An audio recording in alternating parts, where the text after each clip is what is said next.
when we find ourselves reading notes and trying to be so precise that we don't miss one word, what happens with that? It becomes very unnatural. It's like a face with no wrinkles.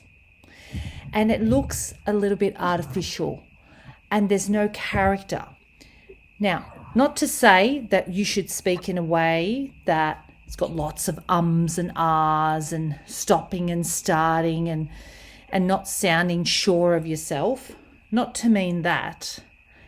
But what the idea is to have your notes there, to glance, to really know your material. So then you're speaking from your heart, not your head. So your voice doesn't sound robotic, like a Siri or like an audio book. You want your voice to sound like people are in the room and that you're speaking in real time. And usually what happens with the voice, that it moves with the body. So the voice creates gesturing of hands, not like that in front of the camera, especially if you're online, because that gets distracting. Just gently down quite low. You can video record yourself and watch it back. Lower hands, but just natural gesturing, and the facial expressions change. Your eyes don't just stay still like that and your face doesn't move.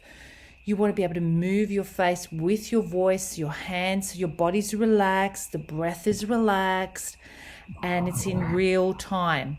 Now that's very different to you pre-recording a webinar as a training session or doing a recording as a training session and then delivering it and sending it off to just have a listen to it. That may be very different to you presenting live online, okay, as we all are at the moment.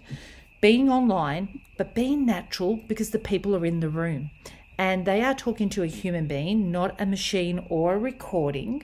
So even though you've got your notes, you've really got to know your content. I mean, I usually say I've got to know my content at least, I don't know, for me, 70% of it, right? It's like singing a song. I can glance at the lyrics, but overall, I can't be just keeping my eyes on the lyrics and not at the audience, because then I'm not conveying, I'm not transferring the message or what I'm trying to say. So often I'll just glance, but then I'll look out, And we don't want you to say word by word by word by word by word. We want you to just have some spontaneous language and then connect to the meaning of the words rather than the literal words. Because people are reading the non-verbal information, which is your gesturing, your energy, your posture in speaking, more than the words themselves.